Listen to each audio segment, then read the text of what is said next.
নমস্কার, আমি বোধসত্ত্ব খান চলে এসেছি সহজ শেয়ার বাজারের আরেকটি নতুন এপিসোড নিয়ে। প্রিয় বন্ধুরা, আশা করি সবাই ভালো আছেন এবং সুস্থ আছেন।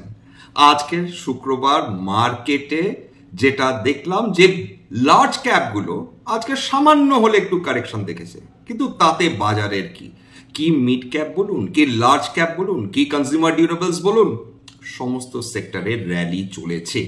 অর্থাৎ বাজার কোনো কিছুর জন্য থেমে থাকেনি, বাজার লিটারালি পজিটিভ মোমেন্টামে বুঁদ হয়ে রয়েছে।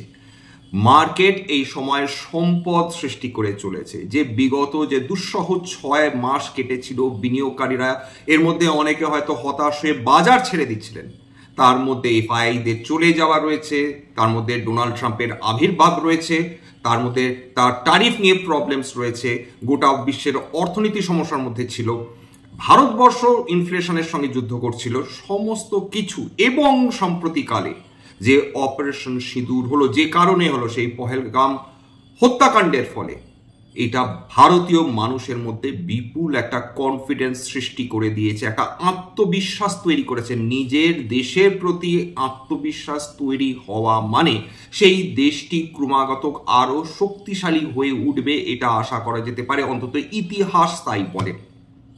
তাহলে আমেরিকাকে পাত্তা না দেওয়া, পাকিস্তানকে তো ধাতব্যের মধ্যে না আনা, চীনকে পাত্তা না দেওয়া, ভারতবর্ষ এই মুহূর্তে যে পজিশন এবং যে পরিস্থিতির মধ্যে দিয়ে যাচ্ছে, সেটা বলা যেতে পারে যে ভারতবর্ষের ক্ষেত্রে সমস্ত নক্ষত্র পজিটিভ অ্যালাইনমেন্ট রয়েছে। আজকের খেয়াল করে দেখুন, ডিফেন্স স্টক পরপর 6 দিন উত্থান হলো। 6 দিন বিপুল সম্পদ, মাত্র কয়েকদিনের মধ্যে কোনোটা 30%, কোনোটা 40% অবধি উত্থান হয়েছে। একটা স্টক সেইগুলো র্যালি করছে। কোথা থেকে আসছে এই কনফিডেন্স? অপারেশন সিঁদুর, ভারতবর্ষের সেনাবাহিনী, নৌবাহিনী, এয়ারফোর্স সবাই মিলে এই কনফিডেন্স তৈরি করেছে, এমন কনফিডেন্স তৈরি করেছে যার ফলে ডিফেন্স সেক্টরে একটা দুর্দান্ত মুভমেন্ট, পজিটিভ ফরওয়ার্ড মুভমেন্ট আমরা দেখতে পাচ্ছি। এটা এই র্যালি কতদিন কন্টিনিউ করবে, থেমে যাবে কিনা, প্রফিট কারেকশন করবে কিনা, এই সময় এই উত্তর দেওয়া কারো পক্ষে সম্ভব কিনা বলা মুশকিল। কারণ এই সময় যেটা চলছে, ইমোশনের উপর বেস করে, মোমেন্টামের উপর বেস করে সমস্ত স্টকগুলোতে মুভমেন্ট হচ্ছে। সুতরাং 6 দিনে এত দ্রুত, এত কম সময় বিভিন্ন স্টকে এই লেভেলের উত্থান চট করে বিভিন্ন সেক্টরে পাওয়া যায় না, যেটা আপনারা বিগত বছরের প্রথম দিকে দেখেছিলেন শিপ বিল্ডিং সেক্টরে। ঠিক অনুরূপ র্যালি চলেছে ডিফেন্স সেক্টরে, এবং তার সঙ্গে যে রেলওয়ে সেক্টর বিগত 2 বছর ধরে বিপুল সম্পদ সৃষ্টি করে দিয়েছিল এবং তারপর 7-8 মাস চুপচাপ ছিল, কিচ্ছু করেনি, তারা হঠাৎ করে জেগে উঠেছে। তারাও বলছে আমরাই বা কম যাই কেন, আমরাই বা কম থাকবো কেন। আজকের দুর্দান্ত উত্থান, এবং কেবল আজকের যে উত্থান রেলওয়ে স্টকসগুলো দেখেছে না, বিগত আস্তে হালকা হালকা তাদের র্যালি শুরু হয়েছিল বিভিন্ন স্টকগুলোতে। আজকে প্রায় সমস্ত রেলওয়ে স্টকসগুলোতে আমরা র্যালি দেখেছি, এইটা বলা যেতে পারে। দেখুন, এরপর আমরা চলে আসি হচ্ছে রেল স্ট্রিক, মানে যেগুলো রেলের যে স্টকস গুলো রয়েছে, সেটা প্রথমে তো ডিফেন্স নিয়ে তো আলোচনা করবোই, সে বিষয়ে চিন্তা করবেন না। ডিফেন্স স্টক, রেলওয়ে স্টকস গুলোতে দেখুন কি অবস্থা।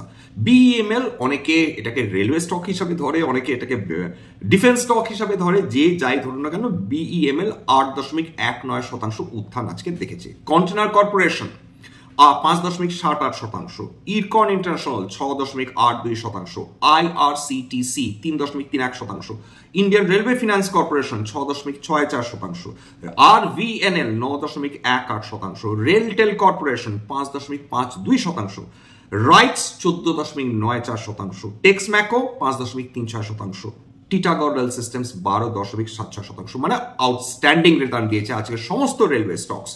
যদিও বা বিনিয়োগকারীদের কোনো দুঃখ ছিল, যন্ত্রণা ছিল, একেবারে ধুইয়ে মুছিয়ে দিয়েছে যেটাকে বলে বিভিন্ন রেলওয়ে স্টকস গুলো।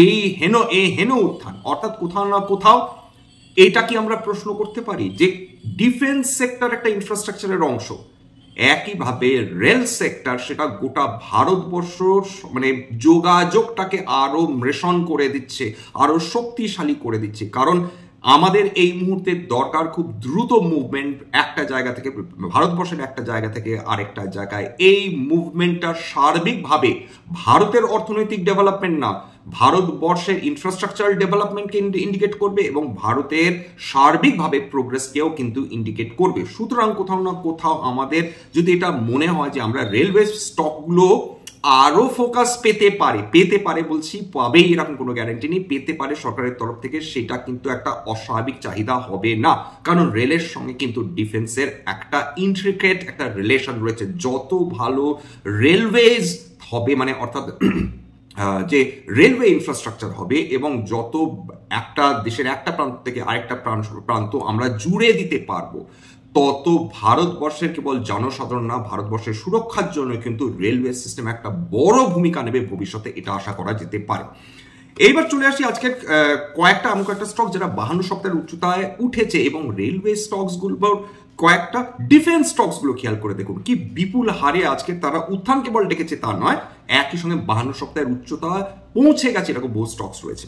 অনুপম রসায়ন, এপিএল অ্যাপোলো, অপরা ইঞ্জিন, ARSS ইনফ্রা, এইগুলো তো উঠছিলই, উত্থান কয়েকদিন ধরেই দেখছিল, আজকের উত্থান দেখেছে অ্যাস্ট্রা মাইক্রোওয়েভ ডিফেন্স সেক্টরের অংশ 52x হাই। এছাড়া বাজাজ হোল্ডিংস, ভারত ডায়নামিক্স ডিফেন্সের অংশ, ভারত ইলেকট্রিক্যালস লিমিটেড ডিফেন্সের অংশ, Camlin fine sciences, Coromandel international, Dalmia Bharat, Dhanuka realty, Divi's lab, force motors, Gujarat কেমিস বায়োসিঙ্ক, ICICI ব্যাংক, কেলেচ drugs, max financial, MedPlus health, Mindspace, real estate investment trust, Nazara technologies, Paras defence stock, Shankara building product, solar industries defence stock, TD power system. খেয়াল করে দেখেছেন যে ঠিক কতগুলো ডিফেন্সের stock আজকে তাদের 52 সপ্তাহের উচ্চতায় পৌঁছে গেছে। নিঃসন্দেহে খুব ভালো খবর, এটা আমাদের অ্যাকসেপ্ট করতে হবে।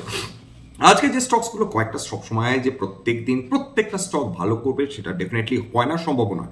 আজকের কয়েকটা স্টকস নিফটি 500 এর অন্তর্গত স্টকস, তারা আজকের কিছুটা পতন দেখেছে। ভারতী এয়ারটেল 2.85% পতন, ACL টেক 2.13% পতন, কেপিআইটি টেকনোলজিস 2% উপর পতন। এছাড়া SBI, HFCL, LT finance, max health care, JSW steel এর 1.5 থেকে 2% মধ্যে পতন।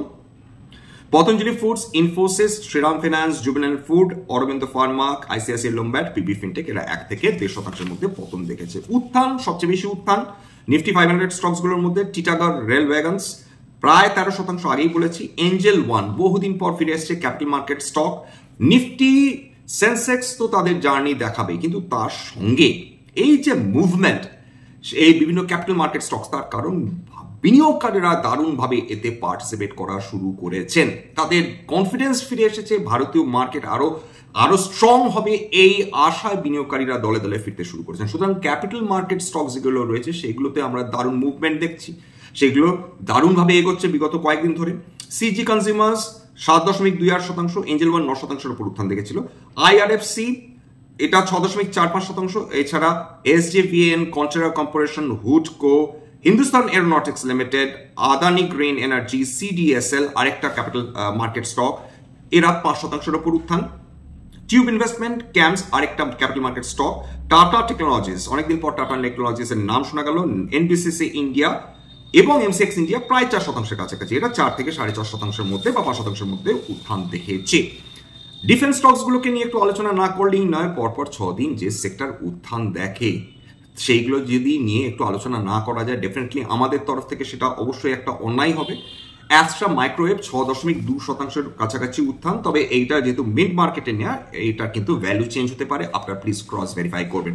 আভান্তেল 8.43% উত্থান, তারা কিন্তু রাইটস ইস্যু বাজারে নিয়ে এসেছে।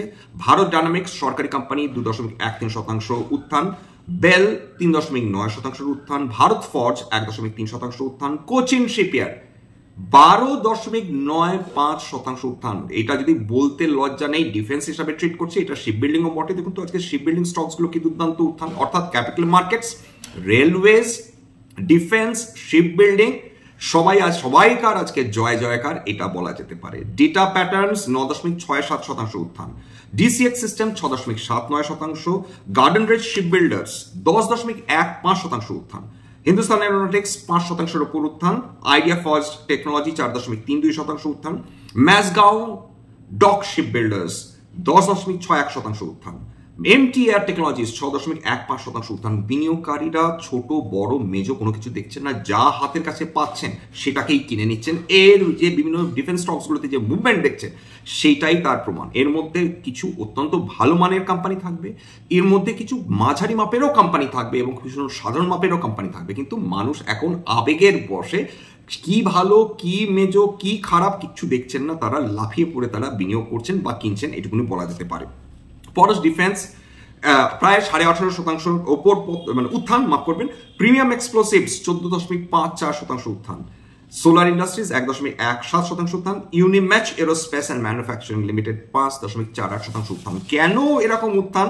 উত্তরবঙ্গ সংবাদ থেকে আমি একটা তথ্য নিয়ে আপনাদের সামনে বলছি, যে সেখানে বলা হয়েছে যে 50,000 কোটি টাকা অতিরিক্ত বরাদ্দ হতে পারে ডিফেন্স বাজেটে, সেটা হয়তো শীতকালীন অধিবেশনে এই বাজেট পেশ করলেও করা হতে পারে। এটা উত্তরবঙ্গ সংবাদের খবর আপনাদের সামনে আমি জাস্ট পেশ করলাম, যেটা আমি তথ্য পেয়েছি, এটা আপনারা ক্রস ভেরিফাই অবশ্যই করবেন। আজকে সেক্টরাল ইন্ডাইসেস গুলো নিয়ে একটু আলোচনা করে নেওয়া যাক তাহলে। নিফটি 50 সামান্য পতন হয়েছে, পতন এটা মানে জাস্ট ফ্ল্যাট বলা যেতে পারে, 42.3 পয়েন্ট পতন। বিএসসি সেন্সেক্স 200 পয়েন্টের কাছাকাছি পতন, অর্থাৎ মাত্র 0.24%। নিফটি আইটিতে একটু বেশি পতন হয়েছে, 0.84%। বিএসসি স্মল ক্যাপ কম্পেনসেট করে দিয়েছে, 1.18% উত্থান। বিএসসি মিড ক্যাপ 0.85% উত্থান। নিফটি অটো পিছিয়ে থাকেনি, 0.62% উত্থান। বিএসসি এফএমসিজি সেটা আজকে উত্থান দেখেছে 0.62%। বিএসসি হেলথকেয়ার এবং বিএসসি মেটালস সামান্য কিছুটা চাপে ছিল, এটা বলা যেতে পারে। এফআইআই ডিআই ডেটা একটু আলোচনা আমাদের করতেই হবে। 15ই মে অর্থাৎ বিগতকাল সেখানে এফআইআইসরা 5,392 কোটি টাকার শেয়ার কিনেছে। মামুলি কথা, সেখানে এফআইআই ডিআইআইরা তারা শেয়ার কিনেছে 1,668 কোটি টাকার আশেপাশে। এই গোটা মে মাসের জন্য সার্বিকভাবে ফরেন ইনস্টিটিউশন ইনভেস্টার্সরা 14,951.59 কোটি টাকার শেয়ার তারা কিনেছে, যেখানে ডিআইআইরা তারা বিনিয়োগ করেছে 18,000 মোট নেট পারচেস 18,111.46 কোটি টাকা। এই তথ্য আমি নিয়েছি moneycontrol.com থেকে। এবার চলে আসি কমোডিটি নিয়ে। কমোডিটি নিয়ে আলোচনা না করলে আলোচনা অসম্পূর্ণ থাকে। সোনা সম্বন্ধে সবাই মারাত্মক উৎসাহী। সোনার দাম মধ্যবিত্তের জন্য সুখবর, আজকেরও কমেছে, অর্থাৎ আজকে যে 16ই মে, আজকে সারাদিনের ট্রেডিং এর লাস্ট ডেটা পাওয়া অবধি সোনা 1.2% নিচে নেমে ট্রেড করছিল, 1,119 টাকা কমেছে। গোল্ড 5ই জুন যেটা এক্সপায়ারি, সেটা 92,050 টাকা 10 গ্রাম 24 ক্যারেট সেটা ট্রেড করছে। নিঃসন্দেহে মধ্যবিত্ত বাঙালির জন্য ভালো। এছাড়া ক্রুড অয়েলের দাম মোরালেস ফ্ল্যাট রয়েছে, কোনো উদ্বেগের কোনো কারণ নেই, আমাদের আয়ত্তের মধ্যে রয়েছে। যখনই ক্রুড অয়েলের দাম $90 ছাড়িয়ে যায় প্রতি ব্যারেল, তখন টেনশন আমাদের শুরু হয়। কিন্তু এই মুহূর্তে $60-70 ব্যারেলে সেটা ভারতবর্ষের পক্ষে মোটেই ক্ষতিকারক নয়, অন্তত এটা বলা যেতে পারে। হ্যাঁ, তবে একটা চিন্তার বিষয় তো আমাদের ডেফিনেটলি রয়েছে, সেটা কি? সেটা ভারতীয় যে মুদ্রা রয়েছে, সেই ভারতীয় মুদ্রা কিন্তু অর্থাৎ টাকা কিন্তু ডলারের তুলনায় ক্রমাগত দুর্বল হচ্ছে। আজকেরও দুর্বল হয়েছে। প্রতি ডলার ট্রেড করছিল 85 টাকা 56 পয়সা, মানে 56 পয়সা করে লাস্ট যে ডেটা আমরা হাতে পেয়েছি। অর্থাৎ ডলার শক্তিশালী হচ্ছে, টাকা দুর্বল হচ্ছে। এর ফলে যেটা সমস্যা হয় সেটা কিন্তু এই তেল সংক্রান্ত, অর্থাৎ ফসিল ফুয়েল।